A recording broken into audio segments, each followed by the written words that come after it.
Hi guys, and welcome to the Cambridge Creatives Q&A with Ellen Mirojnick. I'm Hannah, co-president of Cambridge Creatives. And I'm Mirojnick, the social media officer of Cambridge Creatives. Thank you for supporting Cambridge Creatives. We are a student-run creative collective, and we are creating a series of talks about world-renowned professionals in film, television and theatre. So please, to find out more, follow our Facebook page for future events and opportunities. And just a couple of housekeeping rules before we begin. If you have any questions for our guest speaker, please type them into the Q&A function, not on the chat, and it's down here, and we'll read the questions out for you. And also, please bear with us if there are any technical difficulties, and let us know if if you have any issues seeing or hearing us. And most of all, enjoy the Q&A. So just a little introduction for our guest today.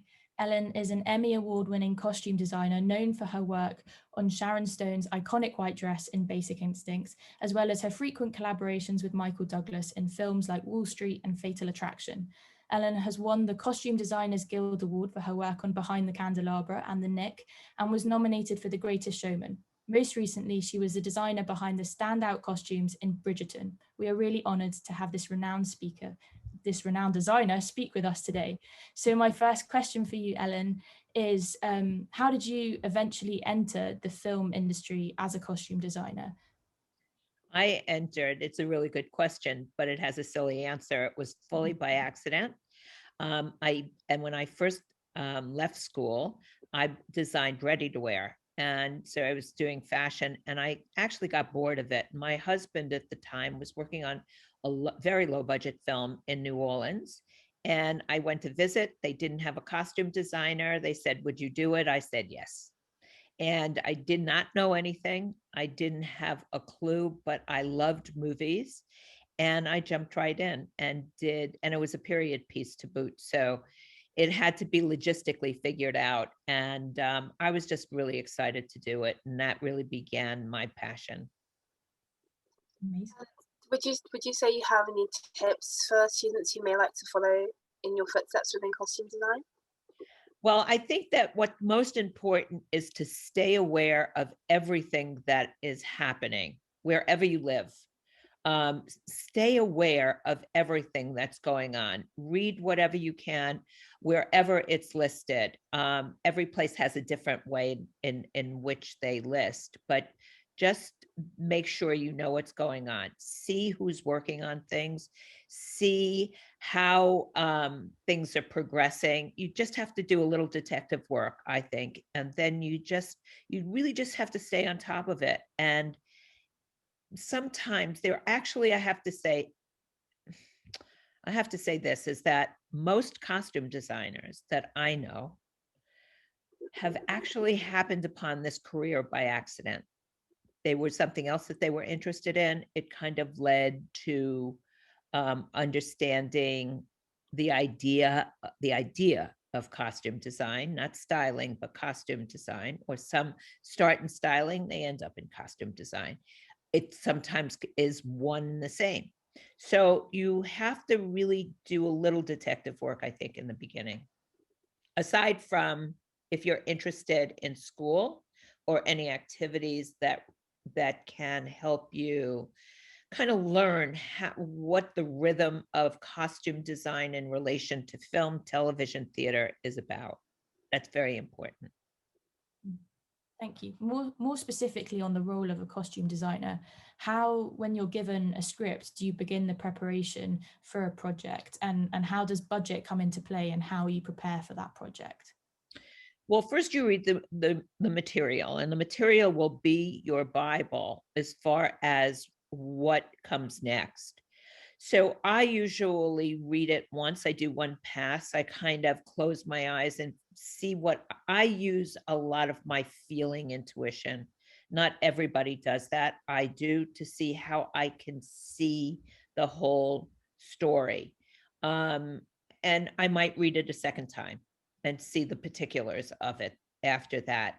The budget, usually with my experience, I can kind of guess about what it should cost. But what everybody does have when you do work on, you have to be responsible for the budget. However, you have a costume supervisor. And most of the time, the costume supervisor will work with you on the budget and lay it out. You will have to be responsible for it, but the costume supervisor usually does the numbers. And subsequently from there, I basically feel what the vision is, understand with the director what his or her vision is going to be. See if we fit together. See if it is of the same liking. Not everybody, I mean, you have a choice. Don't forget, guys, you do have a choice. I know everything seems attractive in the beginning, but understand the people that you're working with and see if you are on the same page. And after that, I usually do a lookbook of some sort. If I have no time, I don't. But that's only because I've been doing this a long time. I think a lookbook always serves you because that can be your visual Bible. Is that good? Yeah. Okay. Yeah, no, that's really interesting. Thank you so much. I just wanted to ask how much collaboration is involved within the role of a costume designer, because you mentioned the costume supervisor, and how do you collaborate? Also, you mentioned director as well, and do you also work with other roles such as producers and perhaps even actors may get involved? Well, collaboration is the name of the game. That's why you are in the field that you are. If you wanted, collaboration is the key to everything. All right. So one of the first and most important things to be aware of in collaboration is you as the designer is responsible to really learn how to communicate. I mean, I find that communication more than anything, they do not teach this in school. Communication is the most important tool that you have in your kit. What you have to do is learn how to listen. And you learn how to listen with what, because the collaboration is so important, you are there to serve the director's vision. Sometimes you'll work on a project whereby the producer and the director and the studio or the money have 3 different ideas. It is part of your responsibility to understand all the ideas and kind of weave them together so everybody feels as if they are being served. It's a political, psychological thing, but you have to learn how to play that. And the key to that is listening and then communicating, being strong in your ideas, being strong in what your vision is and what you're bringing to the table. When the actors come into play, and sometimes directors will say, I don't really want to talk to the actor, you talk to the actor, I don't want, and a lot of the time, costume designers are the first person that an actress meet when they go to work. And so with that, you are the front person for the project. So you are responsible to really portray it in a way that keeps the actor calm, keeps the actor informed, and gives them an overall sense of security. The collaboration with the actor is very, very important, but don't forget, you must stay true to what the vision is. The actor could come in, for example, and have a totally different idea. Well, some of the idea might be good, so you have to listen, absorb, whatever, but then there is that time where you're going to have to take the actor's contribution and shift it and manipulate it into the vision that you have to serve. But that collaboration is exceptionally important. It's almost as if that is the one collaboration that you have to be so present so that the actor is secure. The actor is never secure, but you have to make him secure or her secure, that they don't forget they are taking off their clothes in your company. You don't know each other, even if they're behind a screen. They have to feel secure. So it's your job to elicit that security. Speaking of security and making the actor feel comfortable, Sharon Stone recently said that you taught her how to feel empowered, like the character she was playing. what was your thinking behind that iconic white dress in Basic Instinct, which we now have a photo of? And what was your relationship and collaboration like with Sharon? Well, Sharon, our relationship was very, very, very comfortable and very solid. I didn't know her before we started the film, but she was an actress that she campaigned for this role. She wanted it so badly. She campaigned for a year to actually get this part. She'd worked obviously before, but this was really her role. She just knew it. So when we first had a fitting, I had prepared a lot of items, and we had lunch first. We got to know each other. We went into the fitting room, and she cried. And she cried because she'd never been in a fitting room that had as beautiful clothes as were hanging on that rack. And she didn't think it was for her. And subsequently, it was for her. She got over her crying, and we got on with our fitting and so on. And we talked about this dress. We didn't talk about it being white. We talked about what the dress had to do. And so she takes her clothes off. She has to it was more about the choreography. So she has to take her clothes off. He is watching her do this. He's watching her. He will see her disrobe. He will see her take a dress from the wardrobe, undo the zipper, step into the dress, zip it up, walk at the same time, grab her coat, and get into the car. So that was a choreo. So the dress had to be simple, had to be simple. There was no fussiness that would get in the way of the choreography. Once inside the interrogation scene, she wanted to be able, and she expressed this, so she wanted to be able to use her arms and legs in a way that were very free, almost the same way if a guy is sitting in a chair, he doesn't think twice about throwing his arm over the corner or opening his legs or crossing his legs, or there's no politeness to it, best way to put it, I think. And she wanted to have that ability to do that. And so I made her sit down in the chair, and we choreographed it ourselves just to see how she moved. It's always very important to me to watch an actor's body language and see how it is going to change. And then in talking with Paul Verhoeven, the director, I suggested white, and she was kind of an icy Hitchcockian blonde. So white really did serve the storyline. And that's how the white dress got to be born, and then subsequently became iconic. Now I think we're going to move on to Behind the Candelabra. Okay. Speaking about those costumes, you said the bolder the costume, the better the actor. How was it working both with Steven Soderbergh and also with Michael Douglas and Matt Damon in making these extraordinary, outlandish costumes?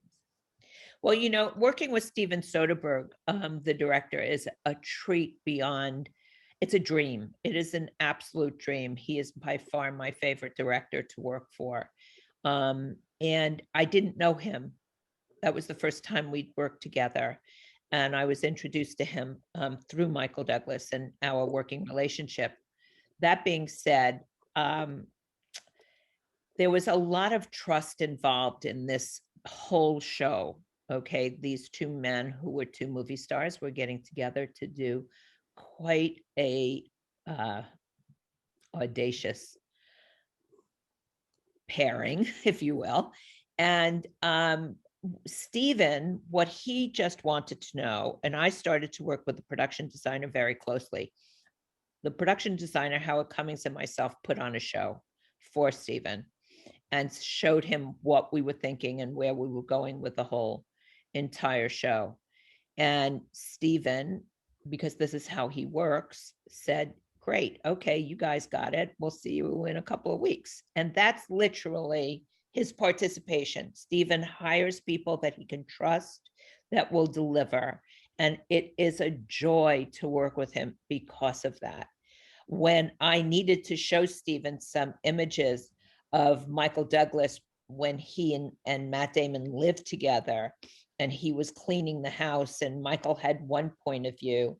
And I said, no, it's not that. I think it's another point of view. And he said, he argued and argued. I said, okay, well, let's see what Stephen says. And I showed Stephen, and I actually had to kind of break Stephen's arm to come over to my shop to look at these images, but he did. And he said, no, he's totally wrong. This isn't that, but he was totally wrong. I said, okay, fine, thank you. And then going back to Michael said, all right, okay, you win, because it was always like win or lose. But that being said, both guys were so very available and generous with their whole selves, and the trust was enormous. This was a movie based on trust, I have to say. They loved playing these men. They loved giving of themselves to play these men. And so our job basically got to be pretty simple in the end. These costumes are very bold. That once they started to creep into their characters little slowly, Michael works from the physical out. He works from prosthetics out. Once he felt he could kind of resemble him, he felt comfortable in going through my process of creating the costumes, and that worked fine. And Matt, who it was a little shy at first, actually put on a fur coat and asked if he could try the rest of them on, and went to the jewelry first. So, I mean, you see the differences there's no two actors that are the same. Both are very simple. In this case, they do wear bold costumes, but I feel that they did such an incredible job that the costumes don't wear them. But that boldness gave them strength, security, and formidability to play these characters. Amazing. They are fabulous costumes. Thank you. It was really quite fun and shot in a very short period of time. Another project you did that had quite stellar costumes was The Greatest Showman. So Yeah. I just wanted to ask, this film was inspired by P.T. Barnum, a showman and circus ringmaster. Did you take any inspiration from actual circuses, and did you use them and therefore update them for like a modern film? How, or were you inspired by other musicals? Because that's also a musical. Well, that particular show, I have to say, was a little bit different in my approach. I came into this show very late. I had to replace somebody, and there wasn't much to work with. But what was clear to the director, and maybe it wasn't clear prior to me coming in, was that this was a musical that was an adaptation. It was based on P.T. Barnum. He was the greatest showman, and it was the greatest show, but it was an adaptation. And so what I mean by that, it was a fictional account of him, which then led to it being not a history lesson. And when they're not a history lesson, there's more leeway in creating costumes. Yes, we looked at the circus. Yes, we looked at lots of different type of images in many different periods of different circuses. However, Michael Gracie, the director, had something very specific in mind and had great visual research that he wanted to accomplish. And in that it had a bit more fashionable approach, even from Michael Gracie's point of view. He wanted something that was not your ordinary musical. The music was absolutely glorious, and it had a very modern quality to it. So that added to the idea of, I don't know that we're going to be able to go to 1860, 1870. I don't know that we're going to be able to do skirts of that particular nature. The studio also wanted to make sure that it had a bit of a modern element to it. So it was, how do you make it fresh? How do you make it modern? And at the same time, use a real figure as the foundation. So that's where we started. And through a lot of very quick and hard work based on what Michael's images were, that he was somewhat fascinated. A concept artist had done a bunch of, not these drawings, but other drawings for the dancing characters. That's where we jumped off from, and then got further down the line and actually to what it is that we put in front of the camera. Amazing. Moving on now to the project that I'm sure everyone wants to hear about, Bridgerton. Reports said that around 7,500 costumes were made. This must have been such a mammoth job. How did you build the team to facilitate this, and how did you start this task? Well, the start of the task was reading the pilot, talking to the creator, and Shondaland. Shondaland has a very particular aesthetic. They were very interested in an aspirational point of view. Chris Van Dusen was not interested, once again, in a history lesson. He wanted a bonnetless universe, and there were certain things that he yearned for: romance, lusciousness, sexiness, other types of adjectives that kind of go along with romance, scandal, and aspiration.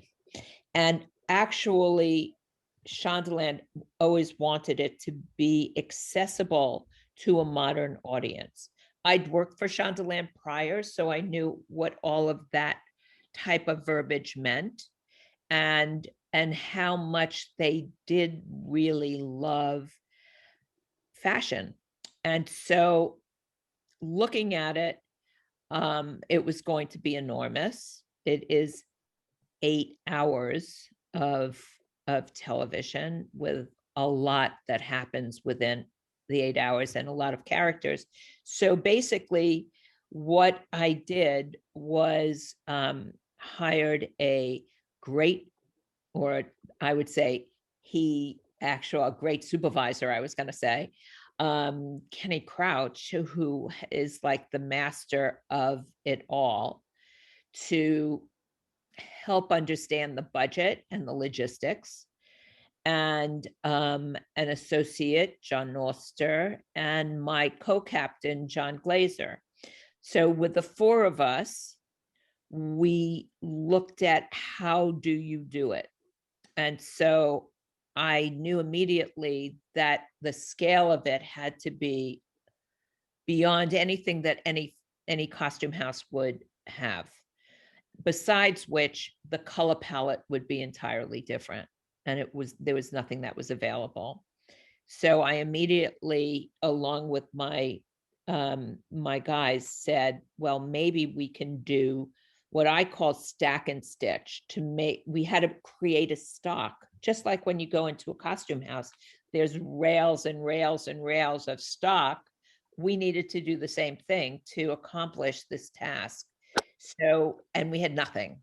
So we actually went to a number of different sources to see if they could stack and stitch. And what that meant was that we picked 3 bodies, 3 silhouettes, and bought every piece of fabric that we could in the world, and had companies in Budapest, Paris, a costume company in Madrid, Angels in the UK, Torelli in Italy, and a company called Barrick in the United States bring this to life. That was the base. In Budapest as well, there's a master tailor, and he does all of my menswear. And so he created the base of that. And then we did have an amount made it in Paris, in Madrid as well. That being said, all of that comes together. And after, at the same time, we begin to assemble, well, I think it happened maybe just before knowing who was going to cut everything. We did a lookbook, and John Glazer and I have worked together for many, many years, maybe 25 years. And so artistically, we're always on the same page to assemble a lookbook of what my vision is. And that's what we did. We assembled a very extensive lookbook in which we shared it, of course, with Shondaland and Chris and Betsy and Shonda, and they all signed off on it. We were very happy because it was a great book and a great Bible to live by.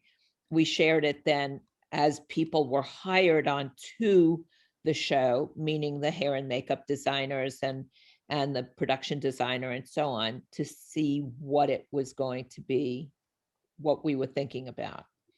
From there, we hired a very, very, very talented group of artisans, cutters, stitchers, embellishers, jewelry makers, aider dyers, assistant designers, PAs, Mr. Pearl, the brilliant corset maker of all time. And that did not equal all 238 people altogether at the beginning. Maybe we had 100, 120, 30, 40, 50 altogether in shop, because you also have to have fitters to do all of the background artists' work. But it was a way to get it off the ground as we continue to look for fabric. Fabric in this world is very, very sparse at the moment. And it's really a shame, but it is. But we actually, I think, used up every resource that we could find and bought as much as we could, and then fabricated as much as we could as well. And we did, quite a lot of our layering and deciding on how we could actually create what was the vision for building the world of Bridgerton. The 7,500 pieces that were all made. They were all head to toe. So if shoes, that included shoes, underwear, every single piece of clothing that you would need for creating each one of the costumes. The costumes altogether, male and female, inclusive of the principal costumes, I think came to really more like 6,000 costumes altogether. But you need, of course, more pieces than not to be able to get there. And, some pieces get wasted, to be honest. They don't have a life to them for some reason. It doesn't maybe work as an end result. Not everything that you plan on is going to be a winner, and you have to have some other choices as you go on. This particular picture that you're showing now was one of the ways in which we came upon, if you look at the picture, the colorful picture, okay, you will see draped tulle over a solid dress. And that was a day that we discovered that was the way in which the world of Bridgerton could come to life, just through these two pictures, between the flowers and overlaying tulle. And then we then went on to different organzas and stuff of that nature. But this is the picture that actually brought Bridgerton to life. Wow. Mm-hmm.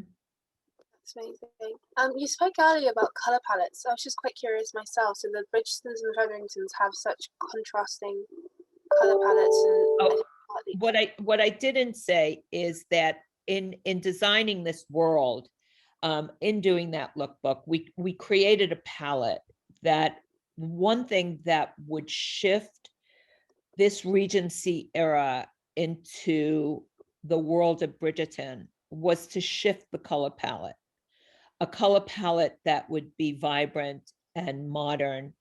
Fabrics, as I said, we had to choose from all around and buy everything that we possibly could from around the world. We chose to include modern fabrics. Okay, so that also added to our palette. There is a wonderful painter named Genevieve Figgis, who is a young Irish artist who does great illusionary figurative painting. And it was from her paintings that my inspiration for the world of Bridgerton was born, out of that color palette. Knowing what the entire color palette was going to be, we chose to tell the story of the Bridgertons and the Featheringtons through the use of two totally different palettes. One, the Bridgertons were, of course, more refined, sophisticated, at the highest level of the ton, and being on the, knowing what the social circle is, what is required, and so on. There is a very powdery, sophisticated, elegant, and refined palette that they inhabit in every single one of the 8 members of the Bridgeton family. Daphne's favorite color was blue. It was part of the text, and so we went from there.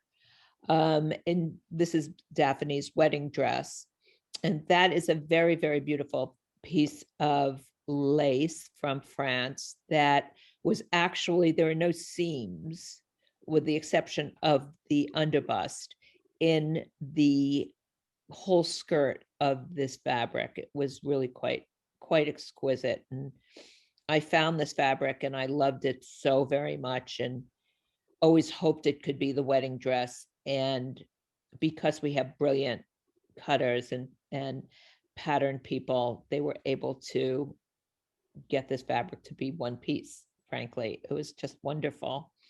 And then the Featheringtons, on the other hand, it has always been written. I mean, Julia Quinn wrote about the Featheringtons in her books, and they were to be loud and brazen, bold, and I call it audacious, because I don't think that it's ugly and I don't think it's tacky. I just think that they're bold and audacious and fun, but they wanted to be seen.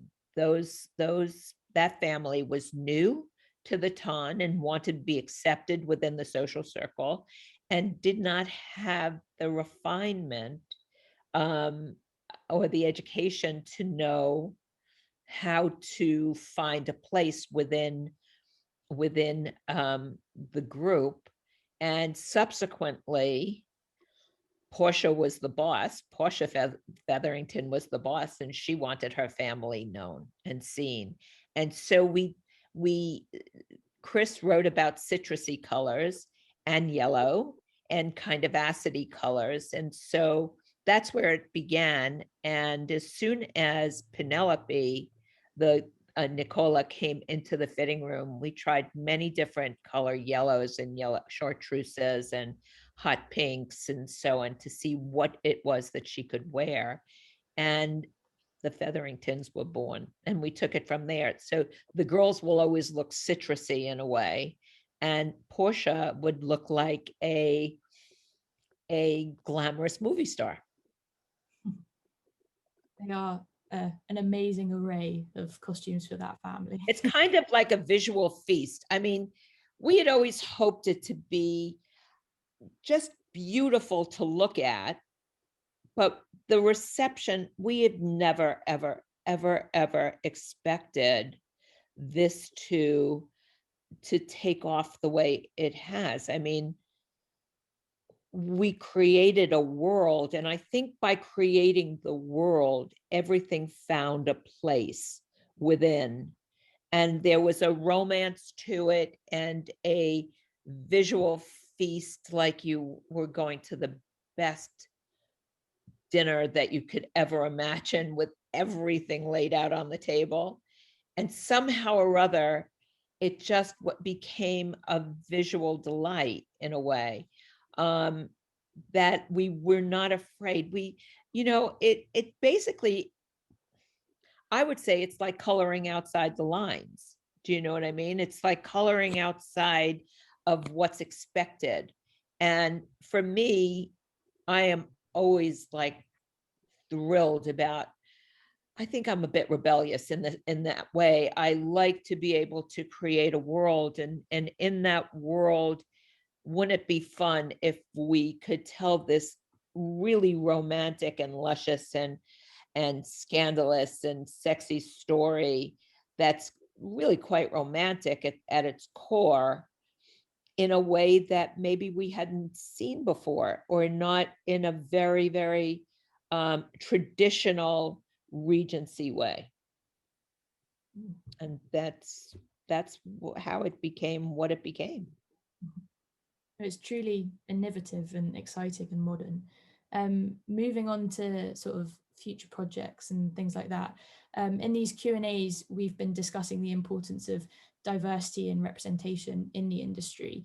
How do you think we can achieve this in costume design, especially in period projects like Bridgerton, whether that's in the teams that you choose to work with or in the costumes that you make? Well, I can answer about the teams. I don't necessarily, I don't know what you mean about the costumes that I make, but in terms of the team, I think that it's really, really important. There is not enough diversity in the costume area. And I would say this is worldwide. And this is kind of pathetic. It really is. Now, I don't know, because we're trying to really figure this out. No, and with teams that I know, is this something that is not offered in school? Is this something that not the amount of I don't know, sharing or exposure or what? I'm trying to figure it out myself, but there, in costume, there is not enough of anything. And that, I don't know how to fix it. I only can offer myself to share whatever I can with young people. I think it does start in schooling. I really do. And younger schooling than the schooling that the creatives that you have. It starts really early. And is there a fascination with the way people look?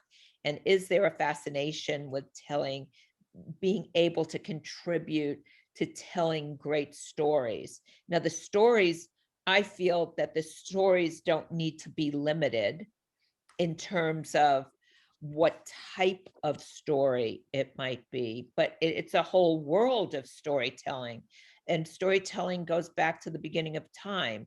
So hopefully there are people that are intrigued by storytelling and knowing what contribution they can make to be part of our community.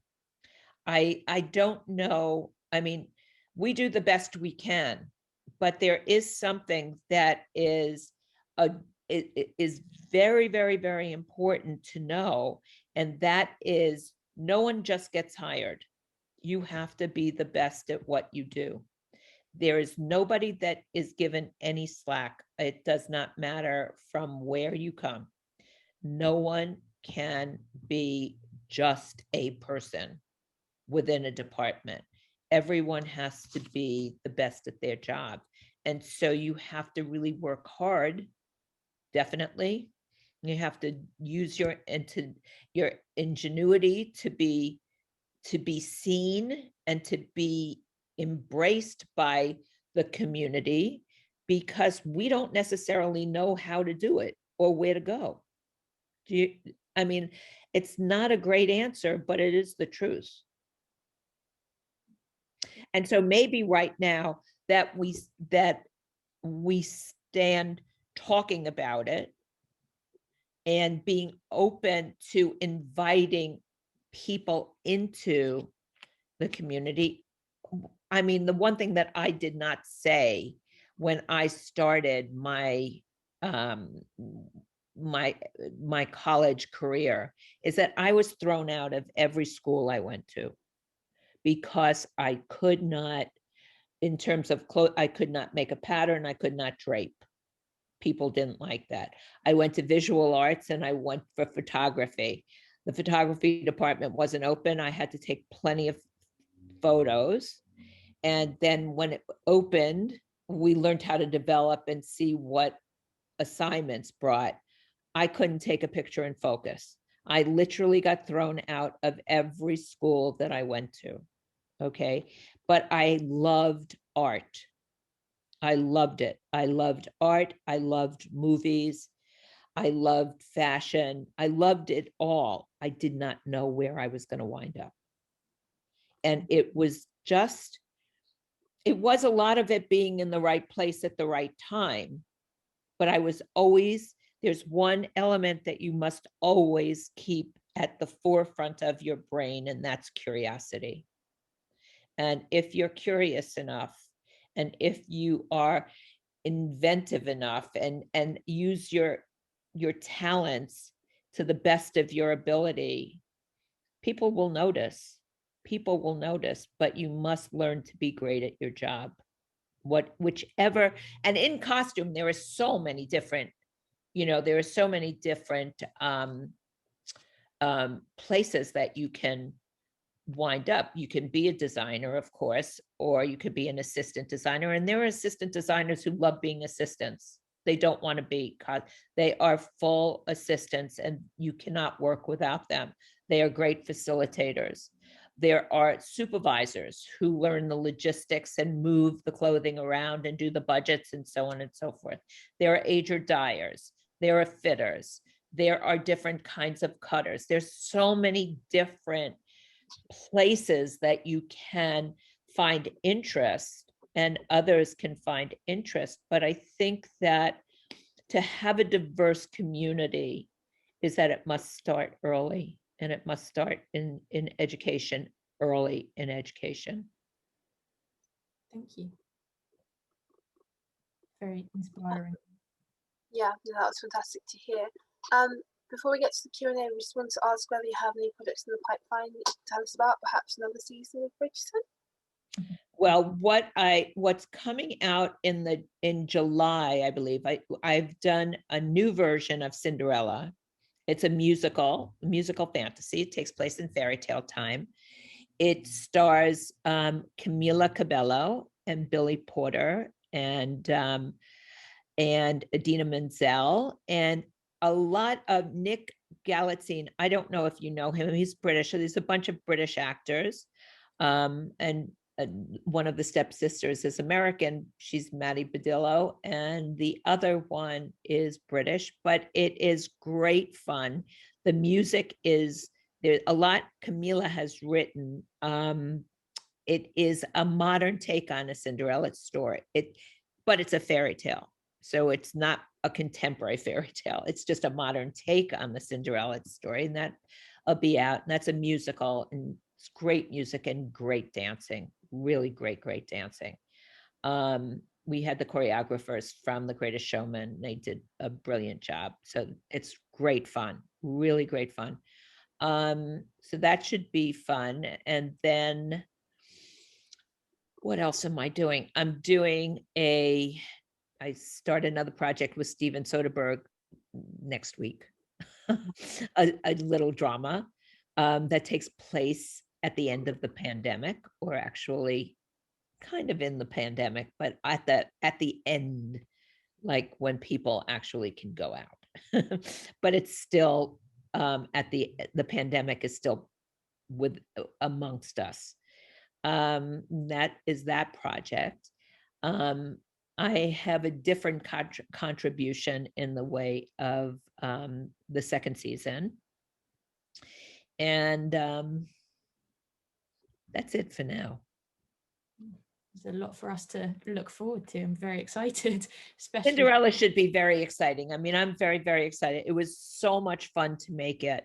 And the music and the dancing could just have you could, whether you like musicals or not, it is one of these, again, that it takes place at a different period of time, but it has definitely a modern twist to it. The music is quite fabulous, whether it's new or older, and it'll just have you dancing in the aisles. It's really another one that will put big smiles on your face. Just what we need. Moving on to the Q&A section, we have a question asking you, is there an actor or a costume designer collaboration that you have done which you have loved? Do you have a favorite costume that you've made? No, I don't have a favorite. I wish I had a favorite. Every time I try to think about it, I change my mind too frequently. So I don't really have a favorite. I think that some of the capes that were done in Candelabra are great favorites of mine. I think that actually creating for Michael Douglas again in Wall Street, creating Gordon Gekko was a great favorite of mine. No, I mean, as I get further down Bridgerton, people have said, what's your favorite costume in Bridgerton? And I don't have one. I love the Queen to death, but I love the Featherington sisters and I love the I just like them all. I don't have a favorite. I wish I did. What was the second part of it? I'm sorry. I think the second part was, what was your favorite collaboration, whether with an actor or a costume designer? Well, I don't have, unfortunately, I wish I could work with another costume designer just in collaboration. It would be great fun.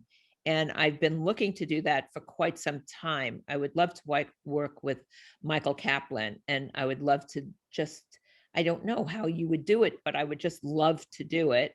But you don't do that. But the collaborations with, whether it be Hugh Jackman or whether it be Michael or whether it be Sharon for that matter, or all of the actors in Bridgerton, every single last one of them are sensational. I mean, every single actor, I've had great fortune of working with some great actors, and everyone is just like been a doll.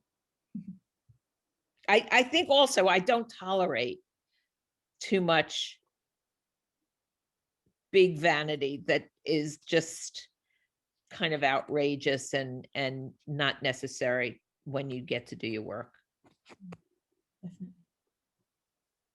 That's I mean, that's great to hear.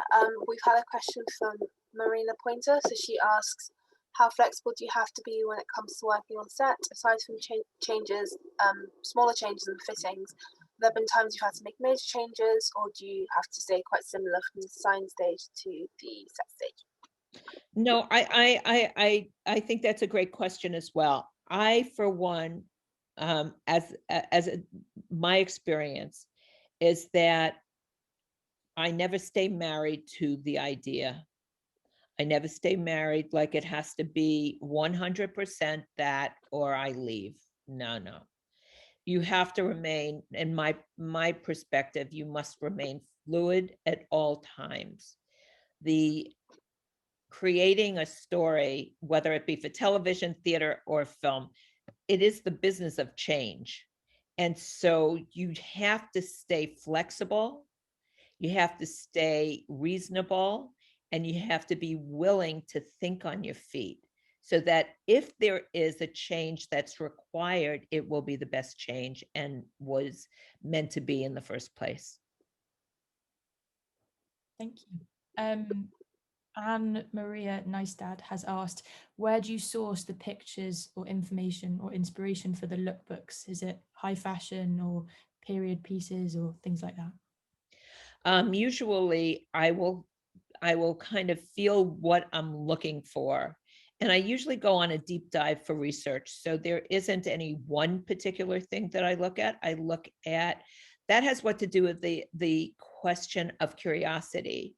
And that is, I am always really curious. So I'm curious whether it is in National Geographic or an architectural magazine or a fashion magazine or in the museum, or paintings, or walking outside and seeing a car on the street. Quite seriously, it comes from every place, and you never know.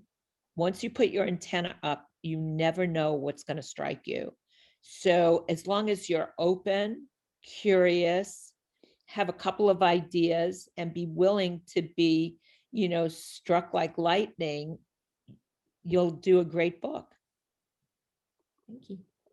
That's so fascinating. I'm so curious about how you get inspiration from cars. That's amazing. Well, think about a car like that. Just think about this: the color, the shape, the way it might look in the rain, or it might look in bright sunlight. Could be two different things. You just never know. A fishtail off of a car, an old car, a new car. You just don't know. You're always looking. Thinking of like my dad's car, and I'm like, how would that look if it was a dress? We've had a couple of questions specifically about, once again, about the Featheringtons and Bridgeton. So someone wants to ask, I'll just find a specific question here. So someone asked, Amy Barons asked, what was the inspiration behind the butterfly motif for Penelope Featherington? And then Eleanor McBurney also asked the thoughts behind the silhouette of Portia Featherington. This is quite a strong look, and it's very different from Georgian shapes, and whether there was a particular reference inspired her specific style. The reference for Penelope is what we're talking about first. Am I right? Yes. The reference for Penelope was really, it came from just the words of the colors. That was really what it first came from. The reference of an acidic yellow, or a yellow, or also that the butterflies happen to land on as being the figure of the signature of the House of Featherington, and what could we do with it. And that being said, and knowing, actually in the beginning, we didn't know that she'd have red hair. We didn't know what color red it would be. So it was imagining yellow in its most vibrant shade that we could add different shades to, and overdo it. So it's choosing fabrics and layers of fabrics that actually, working with Nicola, was the real inspiration. We made toiles of the shapes of the dresses before knowing Nicola, and they had every single thing, the kitchen sink, put on them. So whether it be frills, whether it be pleating, whether it be bows, whether it be a sleeve that was fussy, it was everything that had an element of fussiness. Once meeting Nicole, we could see how far we could go. So things start as an idea, and there's lots of different, it's kind of like a dressed up cake. In other words, that's basically what the idea was to begin with, and then actually stripped it back from what the initial intent was. As far as Portia is concerned, Portia was a special and a singular character unto herself, being that it was Polly Walker, and this is sometimes happens in the case of other actors. They'll walk into the fitting room and you will see what you can and can't do.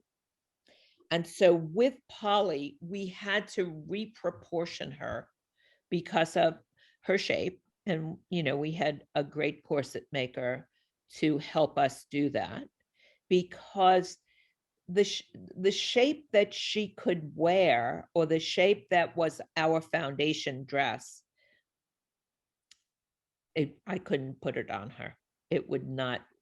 She would not be Portia. She did not feel comfortable. I didn't feel comfortable looking at her. And so we had to really shift our point of view and see how we can make a shape that actually still has an empire line, that would give her some shape to her body. So she didn't really look like a solid mass walking to you, because that would not serve our story. And it didn't serve the actor as well. So we made quite a few adjustments in thinking that her body needed to be slimmer, and it needed to be actually more movie star like. There was a period of time in the movies, in the glamorous age of the movies, that there were a lot of liberties taken.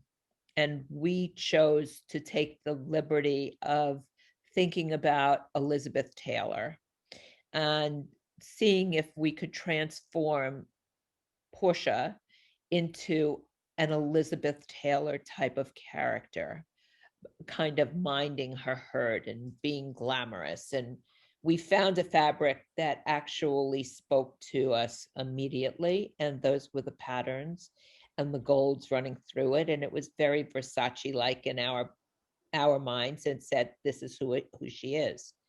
And because the fabric was thin enough, we were able to get a shape that was flattering. And that was what was most important.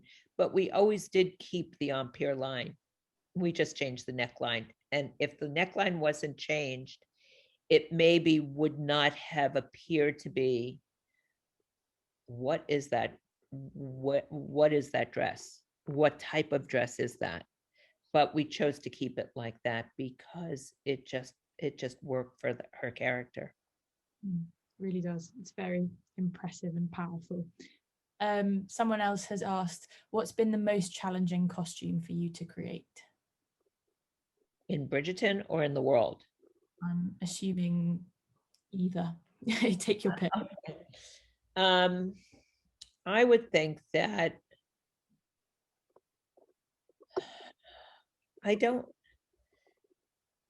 one of the character, the most challenging to create, one of them was the bearded lady in The Greatest Showman.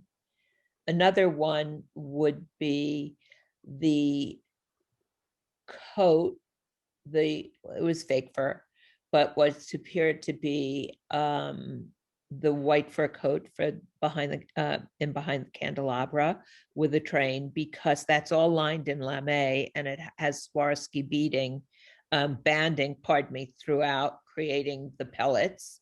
And it has a huge train, and it had to get in and out of a car. So I would say that was pretty difficult. It's an epic task. It was epic. It had its own room, actually, when laid out. Oh, goodness.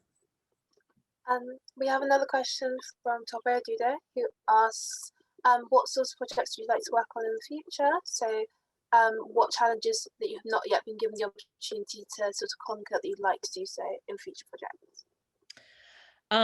I would actually, in future projects, I am a sucker for musicals. I just love musicals.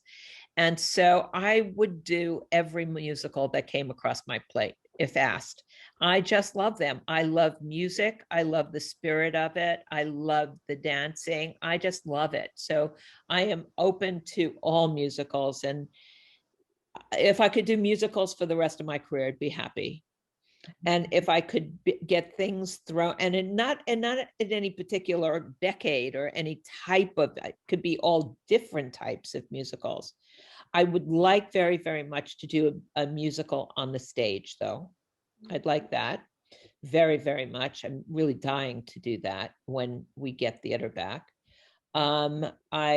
In terms of storytelling and film or streaming, etc., I don't know. I think maybe I haven't done a really nitty gritty story, like just a rough story in a long time. And I think that I would like to do something that's experimental, whatever that means. I don't know what that means, but I really would like to do something experimental. That I think that would take me through the end of my career, I think. It's an evolution and a half. Yeah. Someone else has asked, how does an actor's characterization of a character influence their costume? As a tangent to that, I heard that Robert Downey Jr. in Chaplin, like you placed a hole in a certain place so that he could walk in a certain way or embody the person of Charlie Chaplin. Well, you know, that story is a good example, because originally Chaplin was going to be made in Europe. And what happened, they started to shoot for, I think it was only 2 weeks, it might have been 3, but they lost the money. And so the production shut down and came to America because there was going to be other financing. And it was going to go back to Europe, but it was going to be still Robert. And they had to secure other financing. And so the company that I was working for at the time was going to do the financing. And the producer I was working for at the time worked for that company and said, do you know anybody who would actually be willing to share a credit and work on this film that will shoot 3/4 in America? And I said, well, I would do it. I mean, there is no reason not to share a credit. There's enough to go around, guys, for everything that you plan on doing. So that being said, I met on it, and it turns out that it was not just a couple of things in America. The whole wardrobe had to be redone. And meeting with Robert, he felt that his little tramp was not, he didn't feel it. He thought it needed, he didn't know what it needed, but it needed something else. And we did a bunch of, we had him in, we studied his walk, we studied lots of different things, and found that the costume wasn't cut correctly. The armhole wasn't tight enough. It wasn't small enough. His shoe was not what he needed to get that walk. So we had to recreate what he needed to get that walk, and also recut his clothes so they fit in a very, very particular way, so that he automatically became the tramp as soon as the coat was on him. Robert always had a lot of his own quirks that he wanted to have within, and we obliged every single one. And so he was so he could automatically become the tramp. And the first day we shot him becoming the tramp on a day before we began to shoot the movie. And it's in the studio, and you see him become the tramp, and then you see him walk out the door and down the porch as the tramp. And I promise you, everybody, that once he walked out the door and the camera was on his back and he became the tramp, everybody was in tears. Every single person was in tears. So an actor like Robert will always have quite a lot of input to what is necessary for him to achieve what he needs to achieve. That's what you dream about. That's what you really, really want. You don't want to paint the costumes on anybody. You want them to have a full dialogue about what they need so that you can work within that whole perspective. Amazing. Thank you. We also just wanted to know, what do you think the future of film and television, maybe even stage, to do with costume design holds in a post-coronavirus world, and whether the pandemic could have had any long-term changes to the way you approach your role? Well, I don't know if the pandemic will actually equal long-term changes, simply because we work differently now. It takes longer to do. It takes more people and it takes longer to do, just because of the lack of availability and then the protocols that you must keep to be able to do your work, whether that's contemporary or making made to order in all fields. What I think everything is up for change now. It's my personal opinion. I do not think film will be the same. I do not think television or streaming will be the same. And I don't think theater will be the same. Maybe theater will be closest to being the same, being that it's at a proscenium, but maybe not. Maybe it turns into the round because you need more space around, more spacing of people. Film, I think film is having a crisis now, personally. It's just my opinion, because streaming has interfered with it so to such a huge degree. Streaming offers directors and writers the ability to tell stories in a bigger sense, and they're looking for it. But I think both categories will redefine themselves as over the next few years. I think it will take a few years, but I think that they will define themselves. I think that the future is going to be different than we have known it in our modern time of, I don't know, I don't know what year to say, but it'll be different than what we have experienced. Will there be costume design? I think there'll always be actors, and they'll always need to tell the story because we're visual storytellers. We give them the tools that help them tell the story as the audience watches. So there will always be costume design, but know that there is, whatever I tell you, this could be like 30 years old, 30, 20 years old. I'm looking to the future to learn new things so that there are newer ways to approach if necessary. I think that's what we all have to do. We have to keep everything open to everything new that will come our way. And actually, you'll want to welcome everything new that comes the way and be, at the forefront of your craft and not going, but why are we doing it this way? No, you'll do it this way. It'll be fun. Amazing. Inspiring words to end on. I think that's all we have time for. Thank you so much, Ellen, for your wonderful answers and for giving us your time. And thank you to everyone who joined the call and asked such amazing questions. Thank you to everyone. It's such a pleasure. It's such a pleasure to meet you all. And I wish all of you the best of everything, because there's a whole new world out there and it'll be fun to discover it all. Thank you, that's so kind and again so inspiring. To everyone that's watched, please make sure to like our Facebook page and follow our Instagram page for more updates and opportunities. Our next guest is for next week is the Olivia Award-winning theatre director Matthew White at 7 p.m. on the 17th of February. So you can register for the Q&A on our Facebook, and we also will put the link in our Instagram bio. And thank you, ladies. Bye-bye.